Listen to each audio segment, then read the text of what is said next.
everybody. It's Stephen here for the Idiot Quilter, and welcome to my weekly episode. It's episode number 225 for July the 25th, 2023, and hope you've been having a good week and you had a good weekend, and I hope you're looking forward to what life brings you this week.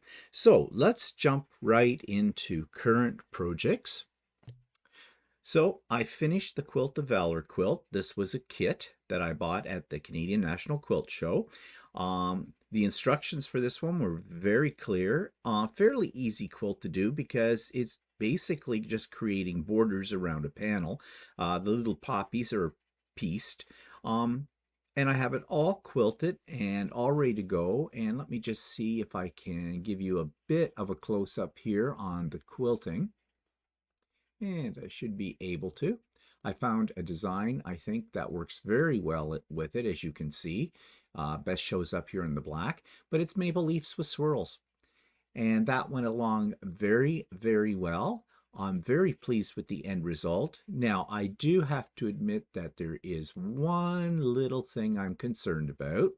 Actually, I have two things that I'm concerned about, but the first one is, and I don't have a picture of the back, the backing is very busy, which is a good thing in this case because the quilting does show up on the back, but not in such a way that it takes away from the backing pattern. However, I had a little tension issue that I did not discover until late into the process of quilting it. I noticed that my top thread, kept slipping out of the pigtail closest to the needle. And I would stop the machine and put it back in. Well, the reason it was doing that was basically because on a thread break or something, or it leaped out, I don't know what happened, but in the tension disc, the thread had come out of that and gone behind it. So basically it wasn't running through the tension disc, so it didn't have the right tension. Yeah, that's what I meant to say. Anyways, I got a little eyelashing on a few of the things on the back, and it's very minor. To a trained eye, which means anybody who quilts, they would notice it. And it's not throughout the whole quilt. But of course, by the time that I solved this problem, I didn't know this was really happening. And yeah, I wasn't going back and ripping out stitches. As I said, it's very, very minor. It does not take away from the quilt or anything like that. And most of the time, anyways, people are looking at the front. They're not studying the back of the quilt. So yeah, it wouldn't be one of my quilts if there wasn't some little oopsie on it, which I like to call a customization. But anyways, I'm very pleased with the way it turned out. And well, my intent was to donate it to Quilts of Valour. I don't think I can. I went to the Quilts of Valour site after I got the whole quilt done and everything.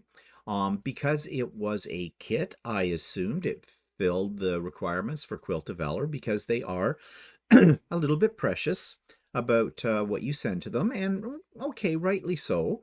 And they do just justify their qualifications for a quilt to be a Quilt of Valour. It has to do with size, it has to do with binding technique, all that kind of stuff, use new fabric and everything like that. And I get that. Yeah, because this is going to be presented to someone to honor them. Yeah, you want your best to give to them. You don't want a shoddy piece of workmanship. That's fine. But there was one qualification for it that I did not realize it was in there until after the fact. I wash my quilts after I finish with them, after they're quilted. Why do I do that? Well, I want them to fluff up a little bit. I like a fluffy quilt. It also gets rid of any extraneous threads, possibility of odor. I don't live in a stinky house, but you know what I mean. It can pick up, we all have a scent, don't we? We do.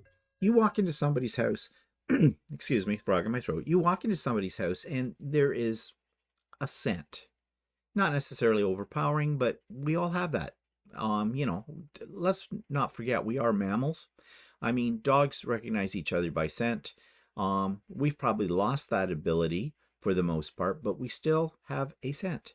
But anyways, I don't have any animals in my house, so I don't have to worry about pet hair, but there is human hair. You know, I mean, that just happens, right? And dust and things like that.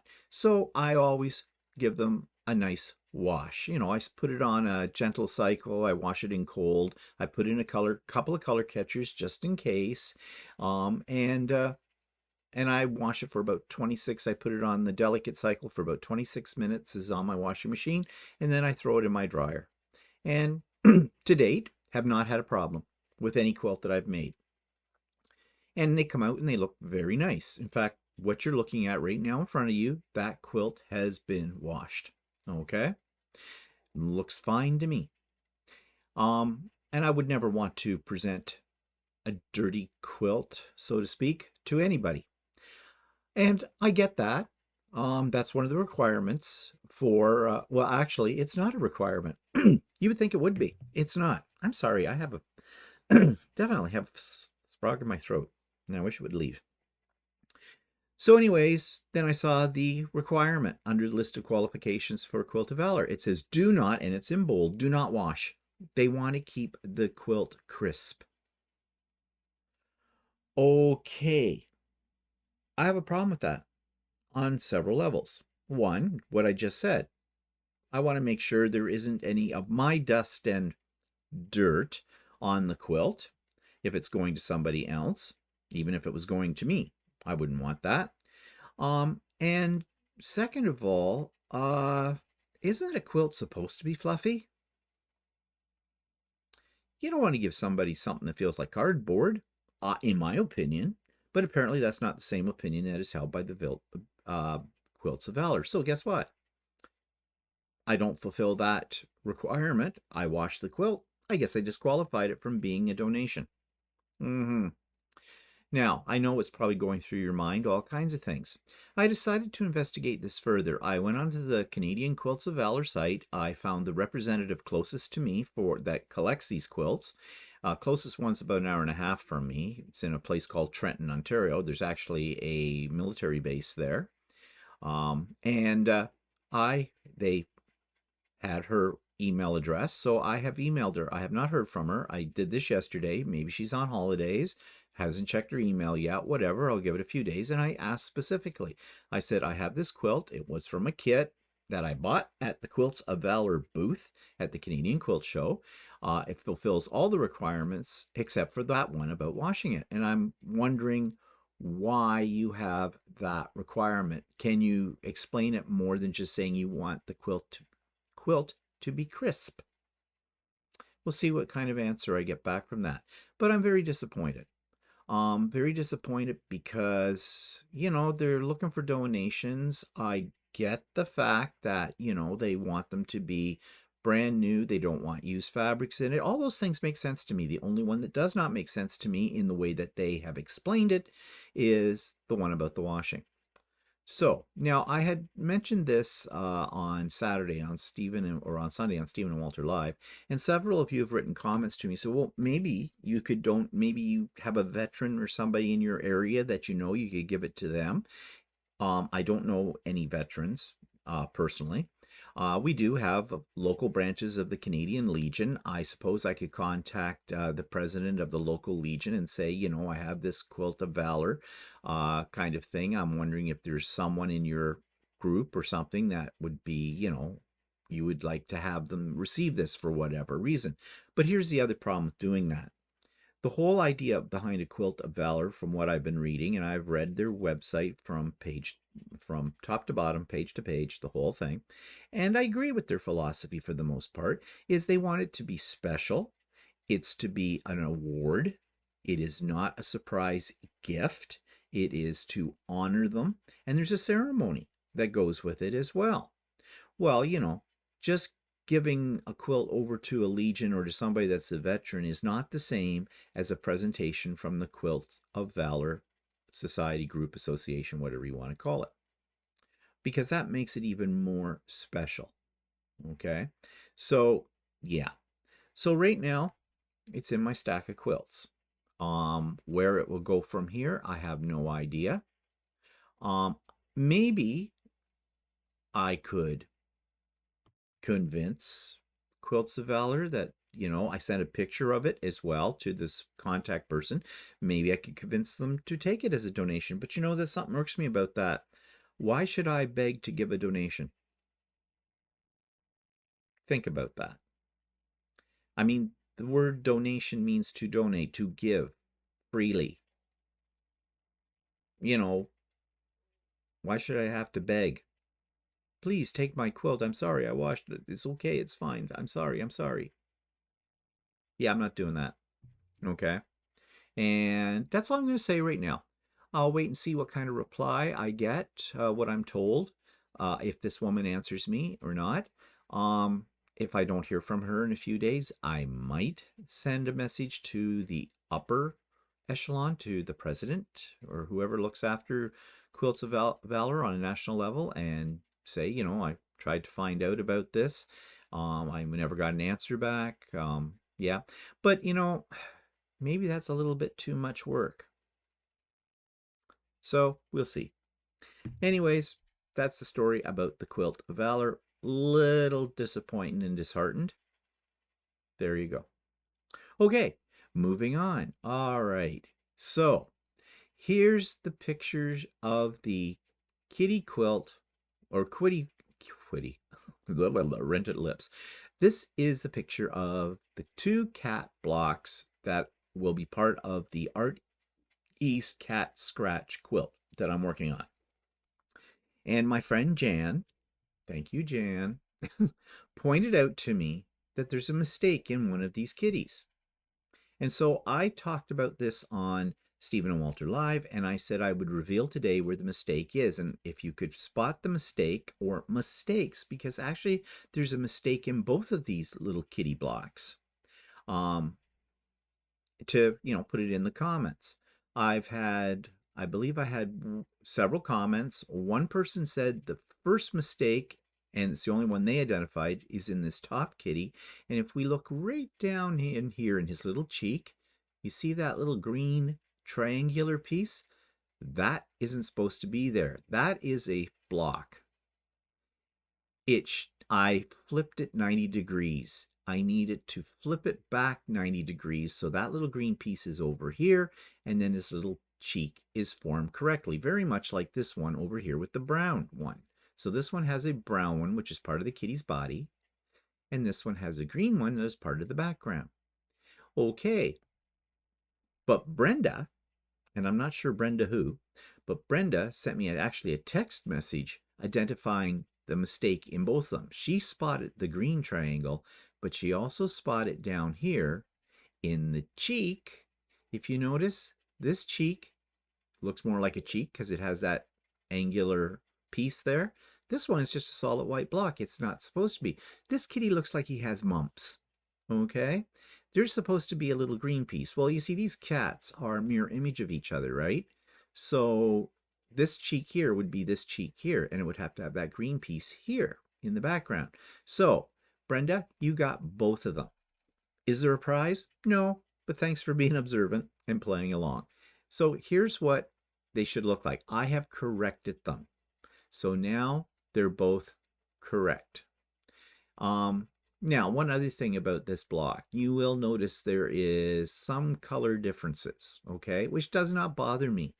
But this piece, this big piece here in the body, and in this piece of the tail here, it was not supposed to be this color of fabric. It was supposed to be this color, the medium browny color in here. Why isn't it, you may ask? The reason it isn't is because in the kit there wasn't enough fabric. Now, did I cut it wrong? I was pretty conservative in the way I cut the fabric up. Maybe there was a better way to cut it. I don't know. But it's a fairly substantial chunk, you know, because I have 2 here to work with. But there's other fabrics in the kit, so I used another one. That one right now, in the way the picture is, it's reading more like there's purples and greens in it. There's not, okay? It is a little bit more browny than what you're seeing here on the screen. And it fits in very nicely with the kitties. And so he's a calico cat, okay, or whatever. Right, 2-tone cat. I'm not looking for realism here anyways, because cats don't look like this. Their little ears aren't that pointed, their little whiskers, everything. Yeah, you know what I mean. This is whimsical anyway, so what the heck. So I'm not worried about that. But, it's just same old kits.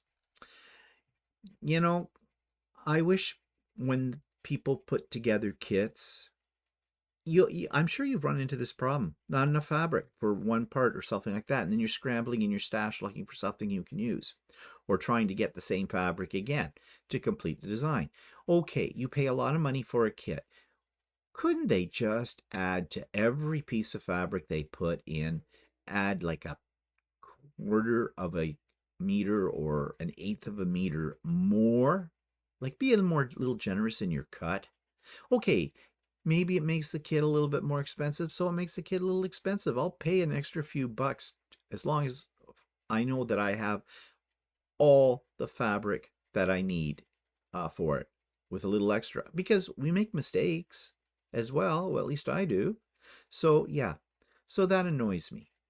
I am not sure if this kit was put together by the Art East company themselves, or if it was put together by the store, which was the vendor at the Canadian Quilt Show, and I can't remember the name of the vendor that I bought it from.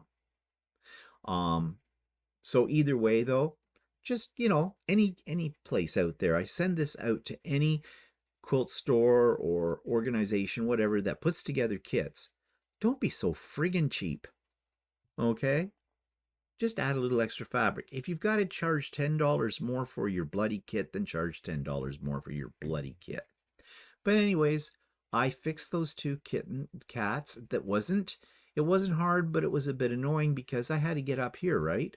So I had to take this bottom piece off, then I had to take this side piece off, and then in order to get at this square here, I had to I had to take this piece off over here as well, and then I had to take this piece up to this part here, just unseam it, fold it back, and I had to do the same with this piece here.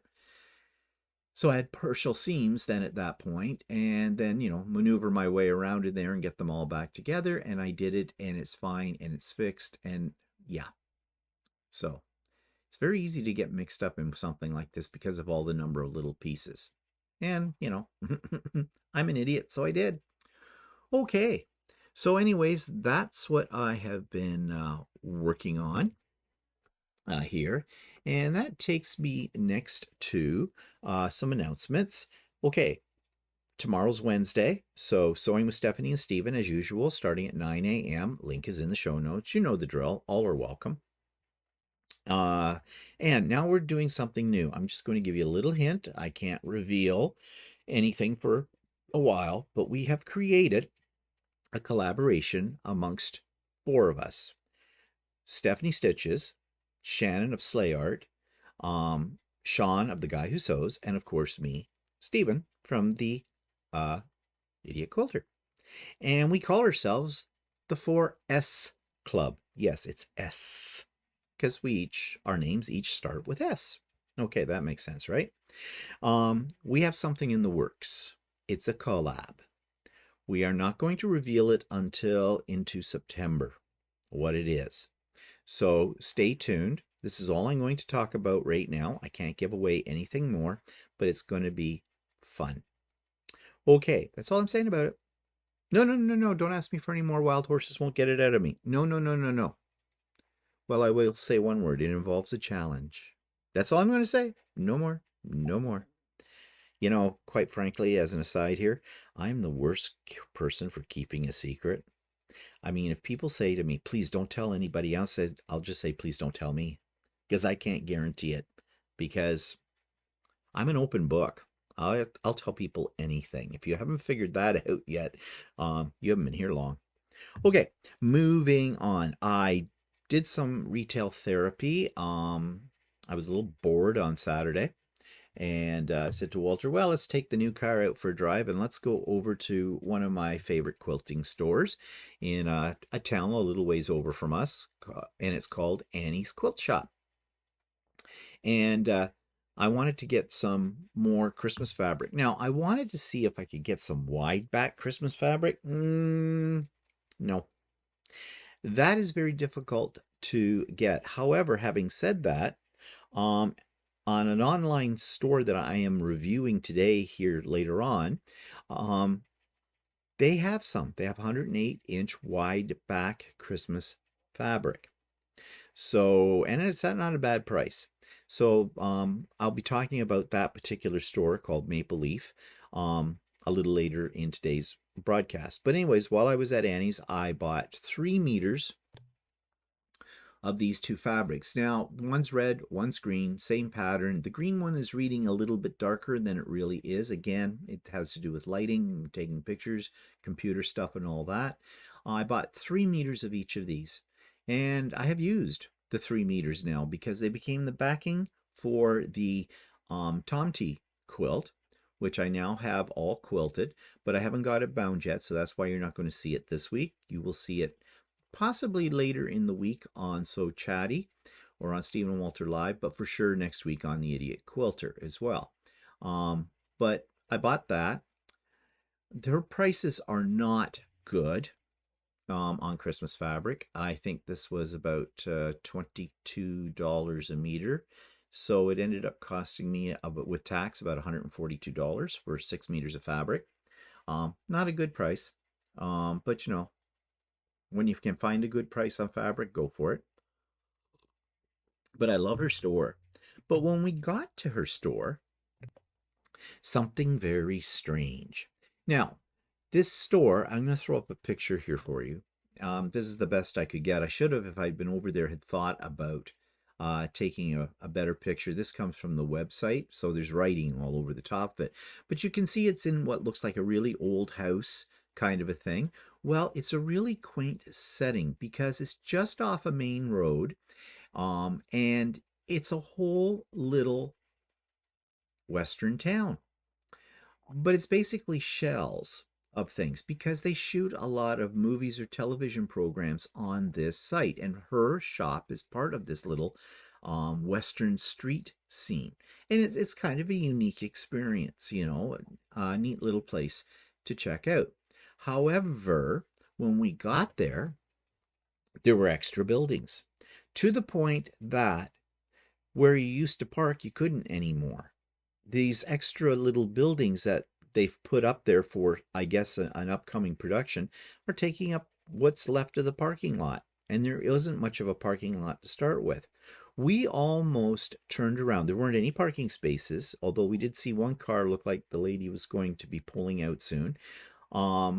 We were going to drive away, and I was going to write a nasty note to Annie about this.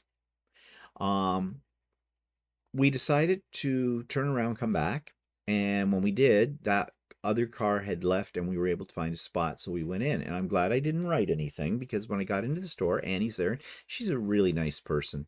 I've talked to her many times before time I go over to the store. And I was saying to her, what's with all the new buildings here? And they're fake buildings, okay? They're just basically facades kind of a thing. She says, yeah. She says, we're moving. I said, ooh, where are you moving to? And she told me, actually, she's going to be a little bit closer to the area that I live in when she gets moved there, and it's going to be a much bigger facility because this is not very big and everything like that. So on the positive side, that sounds great. But what's happening is she rents her facility, and the guy who owns the property owns about 28 acres or something, she said, as well, in behind all of this. And he rents this site out to movie sets and things like that. He basically is trying to drive her out because there have been some offers that he has been made to buy all of that property for development reasons.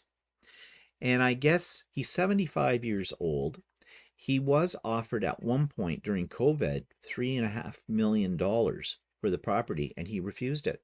He figures he can get more for it, and he's holding out. But in the meantime, he's trying to drive her out. Well, it's working.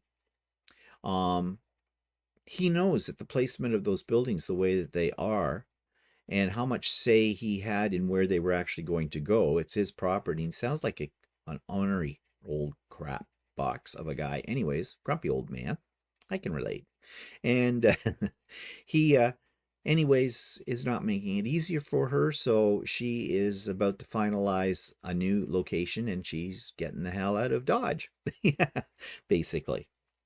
And she's rightly so, she's a little bitter about the whole thing. But on the other hand, she's excited about the fact that she's going to have a new facility. And she says there'll be lots of parking at the new facility and it's so much bigger and the whole bit. So that's great. I mean, it's unfortunately that she has to move out of there in some ways because it's a really quaint destination. But on the other hand, you know, it's good for her business too to move. So I wish her all the best with that, and I can't wait till the new store gets opened. I'm not sure when that's going to happen, but I'll be definitely there to check it out. So yeah, that was probably the only adventure we had on the weekend. Okay, so what else do I have for you? Well, I do have a demo this week. Now, I'm going to warn you, today's episode is going to be relatively long because of this demo. The demo runs about 10-12 minutes. And I'm showing you the process of doing in the hoop applique. And you know how I love doing in the hoop applique with my embroidery machine. And I know there's a lot of you out there that have embroidery machines, and you can do this too, but you may never have. A lot of people buy an embroidery machine with the idea that they're going to put cute little designs or monograms on t-shirts and towels, and that's all they think their embroidery machine will do. No, you're cheating yourself out. They're expensive machines, and they do a heck of a lot more than just put initials on things. And one of the things that I love that they do is in the hoop applique. And actually, if you look over my left shoulder hanging on the door, back there is, and you've seen it before, is an in the hoop applique. It's a New York beauty. It was a wall hanging. You see the orange and yellowy kind of wall hanging there. That's a Halloween one. That's in the hoop applique. Next to the New York beauty is another in the hoop applique as well. In fact, going up that stairwell, you can't see them all in there. There's another one with flowers on it. That's in the hoop applique. You can do entire quilts doing in the hoop applique. And you can make some very, very stunning designs. But a lot of people shy away from this because they think it's really difficult to do. So I put this demo together, creating a very simple design. This is a mug rug that I'm customizing for the Idiot Quilter because they will be gifts when I go to the retreat in Georgia in December. And so I thought, well, I'm making these right now, and I have a lot of them to make. I thought I'd just show you how easy it is step by step. So I'm going to insert that video clip in here for you right now.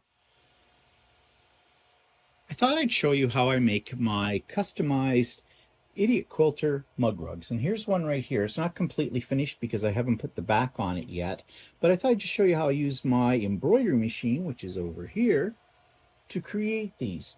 And you can do this with any embroidery machine, but I'm using a Janome 550E. So this is the almost a final product. As I said, I have not yet put the backing on this, and I'll do it as an envelope kind of backing where I'll, put right sides together, sew around it about 1/4 of an inch, leave a gap, and pull it through, and then top stitch all the way around that to seal up the hole where I pulled the fabric through and to make a nice finish to it. So what are you going to need for something like this? Well, of course, you're going to need your embroidery machine, right? But you will need some top fabric and a bottom piece of fabric, and you want those bigger than your hoop size for that.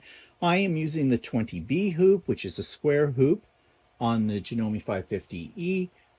You can basically use whatever hoop is recommended by the file that you have downloaded from someplace like Embroidery Online or Designs by Juju or Sweet Pea, wherever. So you need the top fabric, bottom fabric, as I said. The bottom fabric isn't immediately necessary for the stage we're going to do in a moment. That doesn't happen until everything's already been embroidered on the top fabric. But because it's a mug rug, you will need a inner piece, which is battleizer or batting. Battleizer is a type of batting. It's just very low loft. I love to use this in table runners, placemats, and mug rugs because it is flatter.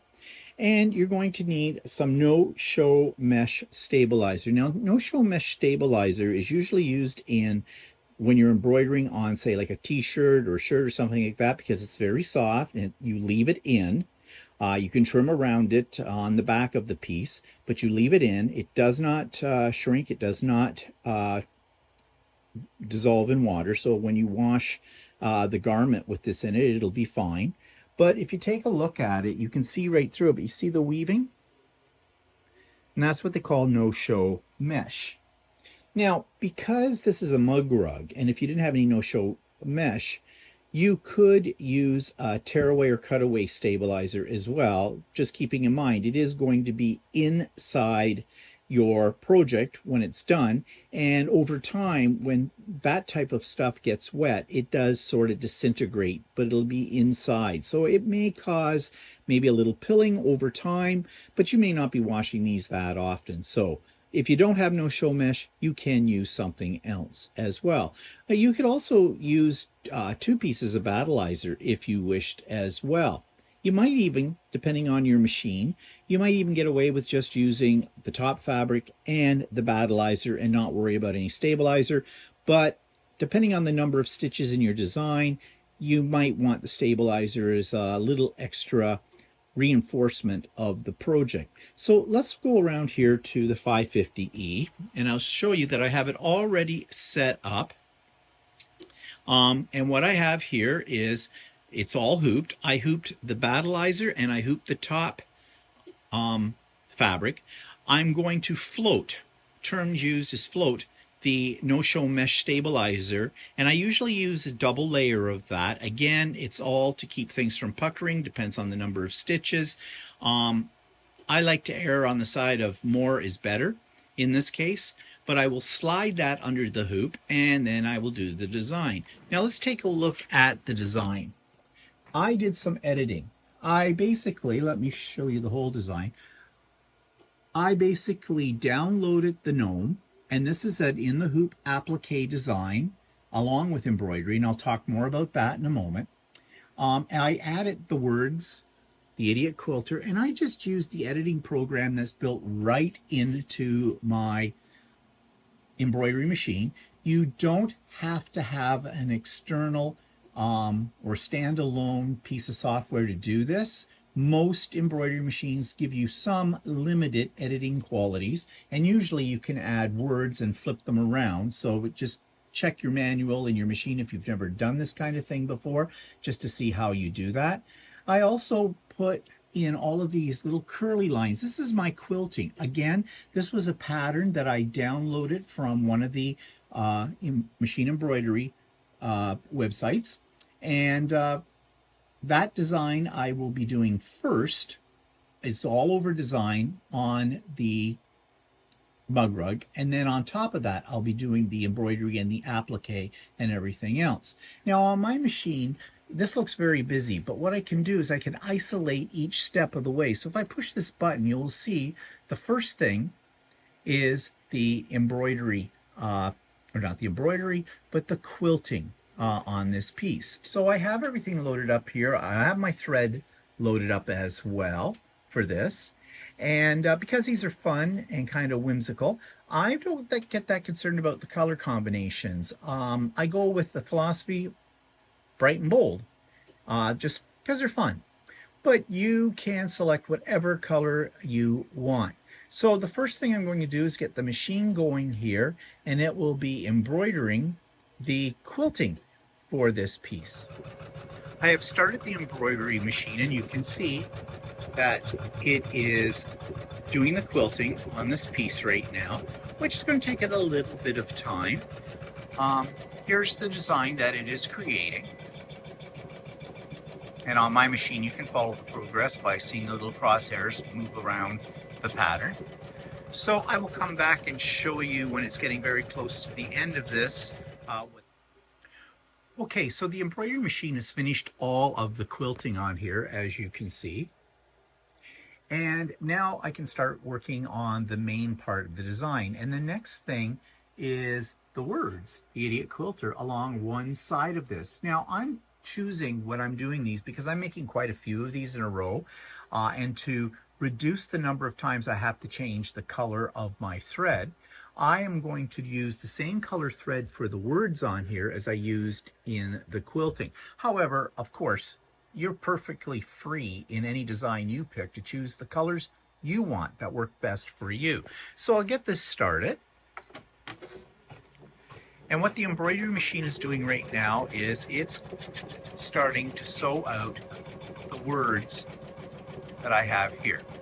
And when this is done, and I have a set of words on the left side and a set of words on the right side of this particular pattern, I'll show you what that looks like, and we'll go on to the next step. So now you can see that the machine has finished doing the wording that I wanted on this on both sides. Came out very nice. And now the next thing is to get working on the gnome that's on here. Now if you look here on my screen, you'll notice there's a strange looking little pattern where the crosshairs are that shows an outline of a weird looking piece. That's actually the little gnome's pants. And this is an in the hoop applique project, partially.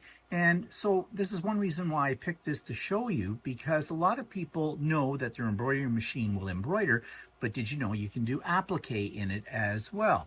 So I'm going to show you the procedure for doing this. Now the first thing the machine wants to do is lay down what it calls a placement line, which is a line of stitching showing you where to put down a little scrap of fabric. And this is a great way to use up scraps of fabrics too on many of these kind of projects, because usually the pieces are very tiny. So I'm just going to push the button.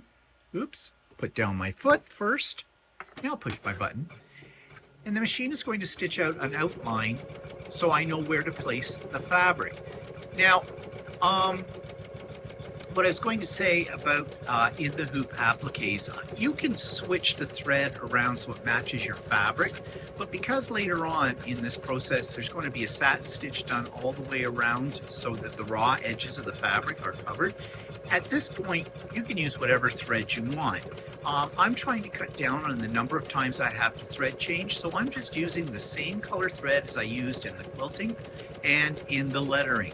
So once this is completed, and it's just about there. There we go. I now know exactly how big a piece of fabric that I need and where I have to lay it down. Now I know this might be a little difficult for you to see that outline. I'm moving in very close.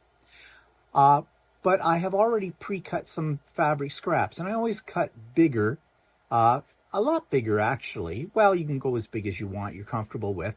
But a big enough scrap of fabric that's going to cover all sides with some seam allowance of at least 1/4 of an inch to 1/2 an inch all the way around that placement line. So I'm just going to come over here, and I know this design is going to take 3 pieces of fabric. So for my pants, excuse me, I am going to use this blue. Again, fabric choices are your choice. And I'm going to put this under my needle, and I'm going to make sure it covers, oops, sorry, I'm probably off screen there for a minute. Make sure that it covers all sides with a fairly generous seam allowance of that outline stitch. Now what it's going to do is it's going to do that same stitch again, but this is called a tack down stitch, which means it's going to sew the fabric down to my background.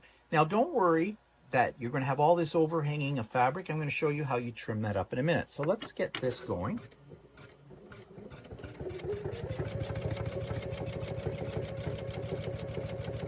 And depending on the file you use, sometimes the tack down line is the same line as the placement stitch. And sometimes the instructions tell you that, sometimes they don't. So once you get used to doing this, you'll know that you may have to repeat the placement stitch to use it as both placement stitch and tack down. And other files will do it separately like this one is doing. So it's going around here, and it's doing a fairly tight stitch because it doesn't want the fabric to come off. And I believe on this particular file, it's going to do an inner line as well, just for a little extra security. So that's going around, and once this is finished, I'm going to take the hoop off the machine, and I'm going to show you how you trim this up. For this stage of the process, you want to trim all the way around the outside edge of this piece of fabric, and you want to trim it very close to those tack down stitch lines that I talked about before. The best way to do that is to use a pair of these scissors. These are duck bill scissors. I love these the best. You can do it with other scissors, but I find this is the easiest. And once you've done this a few times, it becomes very easy. You want to cut up to the stitch line without cutting it, and then you just tug on your fabric a little bit and cut close to the line. And if you tug on the fabric a little bit, it will basically guide your scissors around this piece. This is especially important when you hit things like curves, like I'm about to cut here. Actually, I quite like doing this. I don't know why. Some people will find this very tedious, but the more you do it, the faster it becomes. And there you go, I have that trim. So I'm going to take it back over to the embroidery machine and show you what it's going to do next. So the next few steps are pretty much the same as the step we did with the little pant piece here. The sewing or the embroidery machine right now is drawing out the placement line for the beard, and I have a piece of white fabric for that. So when that's finished, I'll lay down the beard piece on top of this. It'll stitch around it for the tack down. I'll take it off the machine, the hoop off the machine, and I will trim using my duck bill scissors that piece of fabric. And then on this particular pattern, there's one other applique piece, and that's the hat for the gnome, and it's going to do essentially the same process. It'll lay down a placement line, I'll put down my fabric, then it'll lay down a tack down line, then I'll trim the fabric, and those pieces will be all there. Now they are not finished because the machine now is going to do more embroidery, and part of that embroidery is to do a satin stitch around each of these pieces as well to secure the raw edges. But we'll come to that in a moment. So now the machine is drawing out the placement line for the hat, same procedure as for the other two pieces. But what I want to point out to you is you must be very careful when you take the hoop off your machine that you don't pop it. If you pop your fabric out of the hoop, you're never going to get it lined up again in the same way. So be very careful of that. Now, some people like to trim it when it's actually still attached to the machine. I find that very awkward, and I find that if you're careful, your fabric should be in there very securely, and if you're careful, you won't pop it out and it'll work fine, and it gives you more maneuverability with your scissors. So I'll come back in a second and show you the next stage of this process. Okay, the machine is finished doing all the embroidery parts of this, with the exception of the beard and the hat and his little nose. So you can see here the embroidery parts were the sleeves, the shirt, the belt, and I did switch colors for that. And again, whatever colors grab you are what you use. And now what it's about to do is do the satin stitch around the beard. Remember, this is a piece of applique and it is raw edge, so now the satin stitch is necessary in order to seal those raw edges.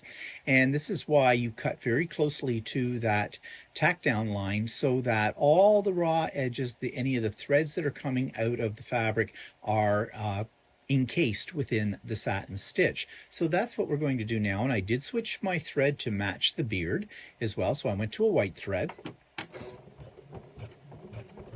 And basically what this design does, and this is pretty much the same for any design, it will go around and outline the piece of fabric with a stitch, and then it'll come back and probably do a zigzag stitch, and then it'll do the final satin stitch as well. So we just see what happens here.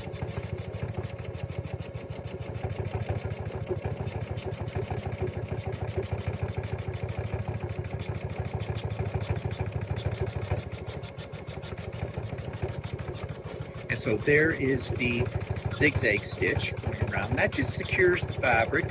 And the zigzag stitch goes a little beyond the tack down line. So it makes sure that it's, got lots of room for the satin stitch to catch those raw edges. And now it'll probably start the satin stitch, and that's what it's doing. It's going to go all the way around the outside of the beard and finish that off. And then we're going to do the same thing, except I'm going to switch my thread color to yellow to match the hat, and it's going to do the same with the hat. And now the machine is just finishing up this pattern. It's doing the little pink nose. It's just doing the satin stitch outline around that piece there. And then the whole design is done and I can take it off the machine. And what happens from here is I trim it up to the size that I want, and then I will place my backing, as I said earlier, onto this. I will do it as an envelope fold kind of thing where I leave a bit of a space for pulling the right sides out so everything is the way it's supposed to be. And then I'll just do a little top stitch all the way around the edges. That'll seal up that gap that I put into the fabric for turning it inside out, and it finishes off very nicely. And so that's how you basically do an in the hoop applique type of project. Now, of course, this one only had 3 pieces of fabric. Some in the hoop appliques can be very, very involved, but they all work the same way. It's just put the fabric down where the placement stitch shows you, tack it down with the tack down stitch, trim it, move on. And then eventually the machine will do the satin stitch around to seal the raw edges of the applique. So it makes applique a lot easier. I love doing applique like this, and there are very many projects out there that you can purchase from various websites. So if you have an embroidery machine, and it doesn't have to be a Janome 550E, it can be any embroidery machine, you might want to explore another dimension of your embroidery projects by looking at in the hoop applique. So if you have an embroidery machine and have never tried in the hoop applique, give it a go. You're going to love it. It's fun. It's a lot of fun, and the results are fantastic. Okay, that takes me to Subscriber's Quilt of the Week, and this comes from Elsie. I'm not sure, and I may be mispronouncing her name, Tirochi. She is a regular subscriber. She has sent me things before of her beautiful creations, and this is another one that I'm going to share with you right now. This week's quilt from a subscriber comes from Elsie Tirochi, and I'm not sure if I'm saying Elsie's last name correctly, and so I do apologize for that. And she writes a very interesting story about this particular quilt. First of all, just looking at the quilt, it is very, very lovely, as you can see. And it looks to me like she did a lot of hand embroidery on this quilt as well. But this is what she says. I want to share this one quilt picture with you because it has been packed with not only effort and diligence in completing it over the course of a year and a half, but it also is packed with emotion. People would say that there are stories attached to quilts, but I never experienced that until a couple of years ago. My sewing and quilting enjoyment comes from my mom, who, never a quilter, was an excellent seamstress, and I was encouraged to love and sew more out of necessity than actual interest. Today, my mom turned 87, and sadly she suffers from dementia. But through the development of her illness, she was still able to hand sew, so I engaged her in doing embroidery designs, which I sent her every month with a different motif. My sisters would then send these hand-embroidered squares to me, and I would begin the task of putting them into a quilt. The finished quilt was warmly received on Mother's Day 2021, except that by the time she received it, she no longer remembered she had embroidered the squares. Bittersweet, I know. Yeah, this is a bittersweet story, but it's so encouraging because although Elsie's mom was suffering from dementia, and I know what that's all about because I had a parent that had dementia as well. She was still able to hand sew and Elsie helped her have the opportunity to do so, which is a wonderful thing. Basically, to put it bluntly, Elsie maybe doesn't have that much longer to be with her mom, and so this will be a lasting memory in Elsie's life about her mother, the kind of person her mother was, and I'm sure it's full of love and emotion. So this just goes to show you that quilts are more than just fabric stitched together in pretty designs. Quilts hold special memories, special emotions for all of us. So thank you, Elsie, for sharing your quilt and this story with us. So the YouTube channel of the week, or video, is one that one of my regular subscribers, Colleen, sent me a link to, and I thought you'd find it very informative. I did, and it's all about how to clean, repair, and store a vintage quilt. This week's video of the week is about how to clean, repair, and store a vintage quilt, and the link for this was sent to me by my friend Colleen out in Charlottetown, PEI, a regular subscriber to the Idiot Quilter. And this is a really interesting video. It talks all about preserving and storing and repairing and cleaning a vintage quilt. And you may have some heirloom quilts in your collection that have come from maybe your grandmother or great-grandmother's time. And these are, depending on how they've been handled over the years, could be very, very fragile. And you want to preserve these because they're part of your family's heritage. And also they are a part of history as well, because as we know, quilts can really tell a story about a certain time period in which they were made. So this is an excellent video if you were wondering about how to preserve for future generations a heritage quilt, heritage quilt, or something that it means something to you and to your family. So if you have some family heirlooms, quilts in your home, and they're looking a little on the ratty side, or you don't know how to store them properly so that they don't deteriorate further, or whatever, definitely check out that video. Okay, so that takes me to future projects, and yes, this future project involves gnomes, and this is called Norm and Nanette by Elizabeth Hartman, and I'm sure you're very familiar with Elizabeth Hartman's patterns. She has a lot of them. I have to be honest, I don't think I've ever done one of her patterns, but I have several of them here, and this is one I definitely want to do at some point in time. And I got it for a really good price because there was a sale at one of the sites I visit called Mad About Patchwork, and I got this pattern for $5 on sale. And the regular price is usually about $26.95 Canadian. So I snatched it up immediately, and well, here's what I'm talking about. This week's future project is one that I've looked at many times but never purchased, and I just had an opportunity to get it at a very reduced price. It's called Norm and Nanette Quilt Pattern by Elizabeth Hartman, and I'm sure most people are very much familiar with Elizabeth Hartman patterns because they're all very interesting and they're all very, very cute. And of course this one has gnomes, so I had to have this one. And luckily, Mad About Patchwork, I think it was, had a big sale on patterns a week or two ago, and this pattern was on sale for $5, which you can see the price in American dollars is $23.98 at the Fat Quarter Shop. But either way, it looks like a really fun pattern, and I'm thinking about doing this in Christmas fabrics and making it more of a sort of a Christmas quilt, since Norm, at least on here, kind of looks like Santa Claus. And so we can simply think of Nanette as Mrs. Claus on this. So that's what I'm thinking. I don't know if that's what I'm actually going to do with it, but I am raring to get at it.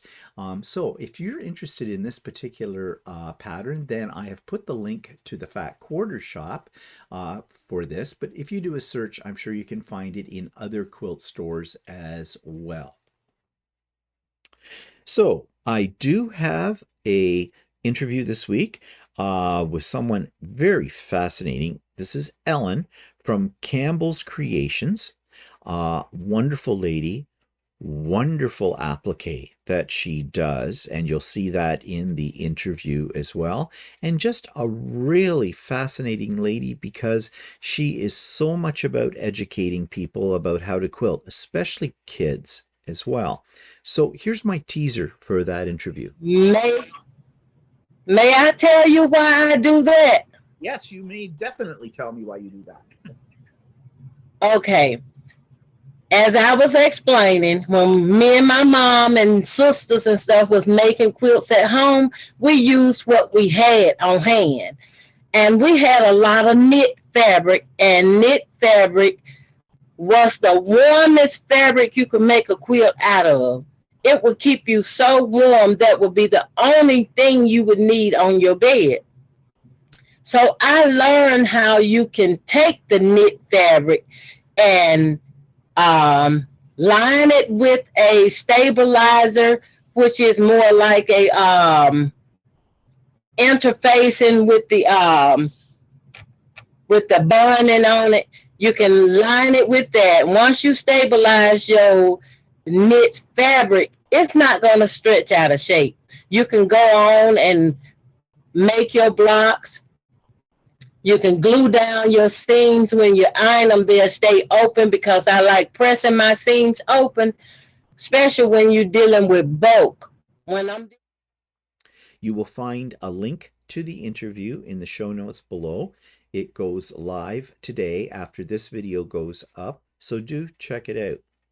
Okay, so that takes me to the online quilt store for this week. And as I mentioned earlier, this is a place that has a lot of wide back fabrics, including Christmas. Prices and shipping are very good, and it's called Maple Leaf, and they are out in Alberta, I believe. And they are a long arm supply place. So they do have regular fabrics too, but they do pretty much focus more on long armor needs as well. But having said that, there is something there for everybody, even if you are not a long armor. So here's my review of Maple Leaf Quilt Store. This week's quilt store is called Maple Leaf, and this is more for those of you who are into long arming, have your own long arm machine, or if you need wide back fabric, because this is really what this particular store specializes in. They're in Cochrane, Alberta, I believe, and well, this is their front page. So they've got a summer quilting sale on right now until, well, at the time of recording this, that's over with, I guess. So let's see what they've got how to place a quilting order form. Okay, summer sidewalk sale. Yeah, so Steady products they sell. New arrivals they have on here, gift cards. They sell Innova long arm machines, which are fantastic machines. I saw one of these being demonstrated at the Canadian Quilt Store or Quilt Show, and it was something else. But they are expensive, as you can see by the prices here. In fact, the top of the line machine does embroidery as well. Looks like they sell in Janome machines too, and Brother. And so they are into machines that embroider as well. And of course, threads. It looks like they handle glide and paper pantographs and quilt backing, as I said before. So really, this is for someone who probably owns their own long arm and is in need of these kind of supplies. I'm just looking down here a little further to see, I think I got their location correct. Let's see, contact us. If I go there, will that give me verification of this? Yes, they're in Cochrane, Alberta. Okay, well, let's just take a look at their long arm quilting services. They talk here about their prices. One quilt, you get 10% off, 2, 15, 3 or more, 20% off. They have custom quilting services. And I'm sure if you contact them or look into this further, you'll find out what they charge for quilts and how they figure out what they're going to charge you. Oh, it's right here. Quilt My Quilt. It's 0.033 per square inch. So, oh, okay, 3.3 cents a square inch. And they tell you how to figure that out, length times width. They include the batting. That's nice. They do quilt trimming at no extra cost. Free shipping to and from our studio on orders of $200 or more. And you can drop it off too if you're in the area. Now they say edge to edge and separate border is 5 cents per square inch. So yeah, that changes as well a little bit on the price. But I think they're in the ballpark. I have to admit, I have never really gone into looking at having somebody else quilt my own quilt. I've never had anybody quilt my quilt. Even before I owned a long arm, I did that all myself, or I rented time at Whirls N Swirls for quilting it. So I'm not sure if those are great prices or not, but I have a feeling they're in the ballpark. Okay, well, let's take a look at thread and fabric. So thread, they have Omni, So Fine, Glisten, Glide, Serger Thread, King Tut, Omni, Gutermann, Micro Quilter, more Glide. So they've got quite a few selections in thread. Well, let's just check. I use Glide, So let's just see what their price is on Glide thread. And $20 a spool. Okay, I pay less than that. I pay about 17 for it. So, and even slightly less than that depending on where I go for it. So that's the high end. Although the price on thread, like everything else, has been going up lately. So this is probably not out of the way. Okay, let's go back here and let's take a look at their fabric. They do have bobbins, of course. Fabric, all quilt backing fabric, fireside and cuddle, fit for a queen, pre-cut wide back. I have bought fit for a queen quite a few times when it goes on sale at Whirls and Swirls. I really like it. It's 3 meter wide back packages and a fairly good selection of colors and designs as well. So I do like fit for a queen. What do they sell it for, just out of curiosity? $74.99. Yep, that's about what I pay for it. But when Tracy at Whirls and Swirls has a sale, I pay a little less than that. And that's usually when I buy it because I wait for the sales. Oops, let's go back here.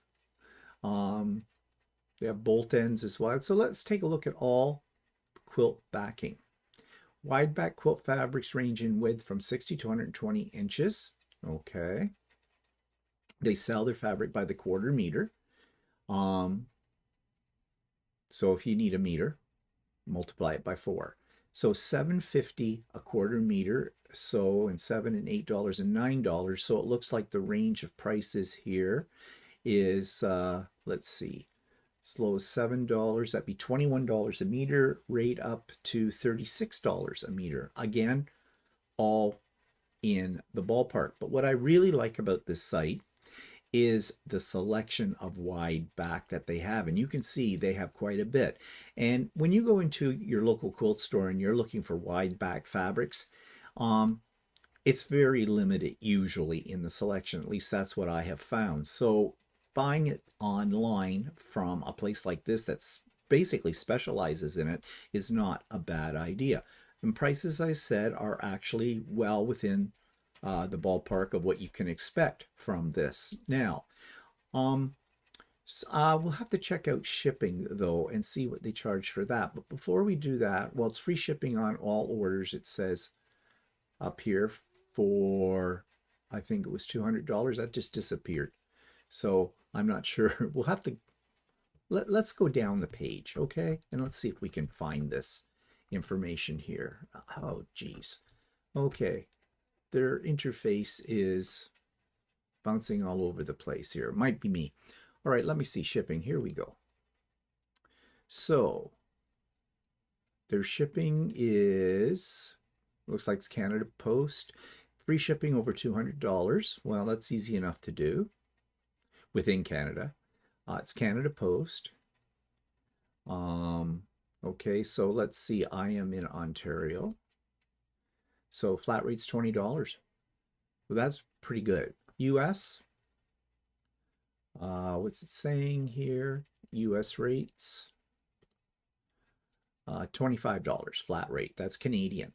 So that's not bad either. Oh, for orders subtotal between $0 to $50. Okay. All right, so if it's more than that, oh, wait, here, they've got it here. $50 for 50 to 100.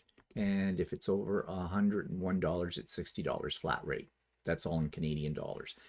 I don't think it's unreasonable. I think the shipping is actually very good. Okay, so what else can we see in fabric? Well, they have fireside and cuddle. And I have never used either, but these prices seem very reasonable as well, all by a quarter meter. Okay, they do have notions and accessories. I imagine most of these pertain more to long arming. So they have clappers, gift cards, all notions, cutting tools, pins. Let's take a look under all notions. Probably what you'd expect. Scissors, 505. Yeah, batting scissors, needles. Yeah, all the usual kinds of things there. Okay, what else? Sewing machine accessories. So they have accessories for Brother Janome Husqvarna. Long arm accessories, which you would expect since they're a long arming company.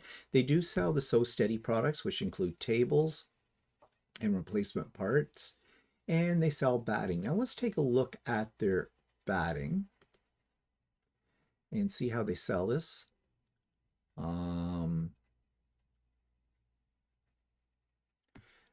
96 inches wide. This is 80/20. I use 80/20 of Hobbs. 27.4 meter roll, does not qualify for free shipping. It's $299 for 120 inch, which is what I usually buy. $349.99 for 27.4 meters, which would be, what is that? I'd have to get out the calculator. So that would be, that's not great. That's not a great price for that. So I just did a quick calculation, and 27.4 meters is about 30 yards, and I buy my fabric or my batting in 30-yard rolls. So price-wise, I get it for a little better price than that, and plus you do have to pay shipping on it, so it's a bit pricey. But batting is pricey, so what can I say? I don't think they're necessarily doing something that's outlandish. It's keeping within the ballpark of what most places are selling it for. What else do they have? AccuQuilts. So they do AccuQuilt cutters, and just out of curiosity, I imagine the dies are, roughly about the same price as I pay for them. And yeah, they are.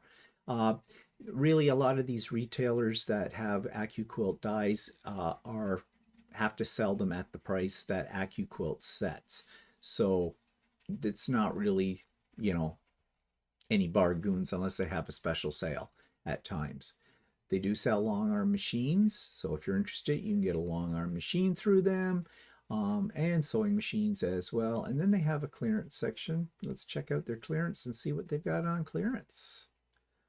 Some bolt ends, the Janome 9-piece scissor kit. That's just a rip-off, period. Yeah, see the regular price $279. They're selling it for $199. Really, it comes in a nice case. I've seen them. My local quilt store sells them. I really don't think it's worth the money to buy something like that. Oh, they have one AccuCut die on sale. Okay. And a few other odds and ends, some pantographs as well. Yeah, the kind of thing that, they're trying to get rid of more than anything else. So overall, I think the next time I'm looking for some backing fabric, I think I will go to Maple Leaf because their selection is really good, their prices are fair, and their shipping is very, very reasonable. So you might want to check this out too, especially if you are doing long arm work. So that brings me to the end of the episode, and what's coming up? Don't know. I am playing with the idea of having a pop-up sew day in the next couple of weeks. I'm thinking possibly, not guaranteed, but possibly having it on the Saturday of the long weekend in August. Now, for those of you that do not live in Canada, you probably do not have a long weekend, the first weekend in August, and not all the provinces in Canada have this one either, but we do in Ontario. So I'm thinking that might be a good time to have a pop-up sew day, but I haven't determined that yet, so do not hold me to that. You will know as soon as I have it all figured out, and that shouldn't be too much longer before I do finalize that date for it. But in the meantime, please subscribe to the channel. I have a lot of people that could show up on a regular basis, but you're not subscribed. And as you know, I am trying to get to 10,000 subscribers by the end of this year. I'm getting close to 9,000 now, but there's still many miles to go. So I would appreciate it if you're a regular here, or if you're new here, that you hit the subscribe button. It costs you nothing, and I appreciate it. So have a great week, and we'll see you later. Bye-bye.